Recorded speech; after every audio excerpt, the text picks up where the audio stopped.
This is Virtualis, the chess noob, learning and having fun with chess.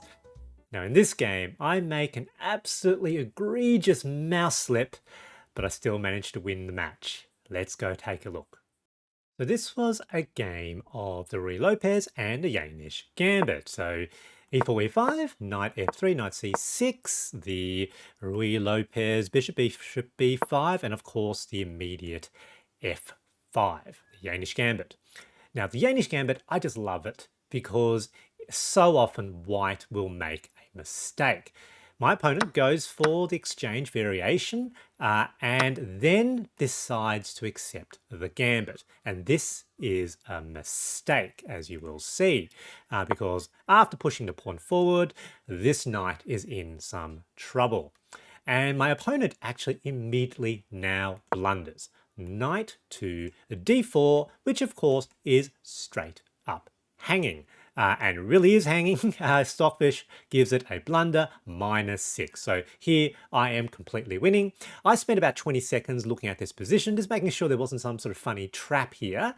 And so I go to pick up the queen to capture the knight, and then I accidentally drop the queen on d5 instead of capturing the knight.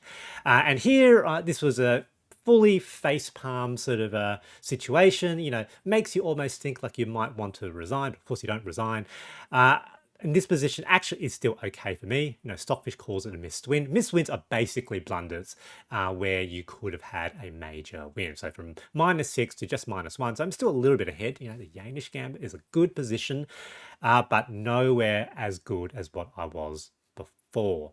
After a few more moves, I actually sent a message to my opponent saying that there was a mouse slip there, and yeah, they sort of understood it. So they sort of defend the knight. And here I had a bit of a think. So if we sort of think about the video I've just made recently, my opponent's development here is quite blocked in. So that bishop's going nowhere. This knight can't develop. And when that knight can't develop, of course, that rook can't develop either. This knight is their most developed piece. And I thought, look, I'm pretty happy to try to trade that off. So if I capture, I'm ready to castle. If they capture, I can capture back. So let's do that. So take, take, take. I'm now ready to castle.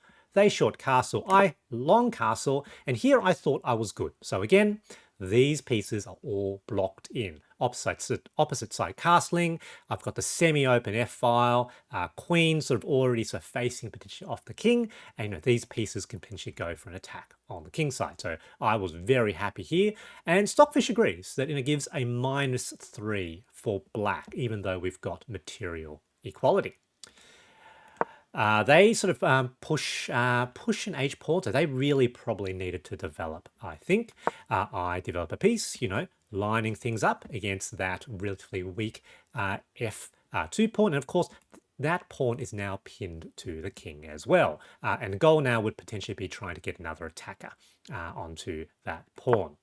They bring out the queen, so it looks like they want to offer a trade of queens. And I think Stockfish thinks that trading here is actually good. But I thought, look, I actually just want to develop. So I want to trade queens on my terms. So I develop the knight. I expect that they will take next turn, and that will allow me now to have development. And again, these pieces not only are they not developed, they're also a bit stuck. And that happens. Very, very happy. You can see still about -3.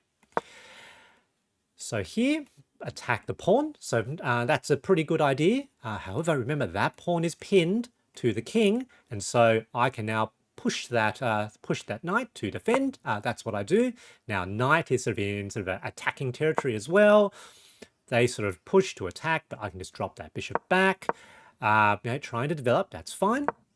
Now I've got the extra rook, and of course they now have to do something, because if they don't do anything, this would now be a fork, and I will capture that rook.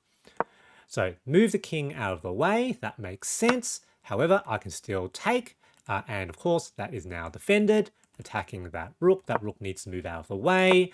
Now I can bring my knight out of the way.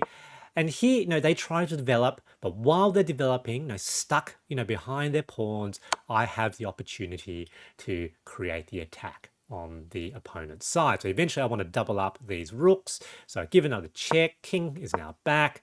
Bring the bishop back. So looking at potentially, there's an attack on that piece and defense. That makes sense.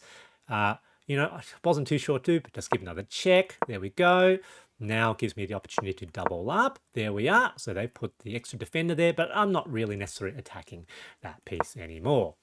They push forward, but this really doesn't work because here I now have the check, and that's with a fork.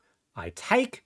Now disconnecting their two rooks, and they're in some trouble. So they opted to take when I think they should have connected their rooks again, sacrifice one of their rooks for my pieces, because now I've got check.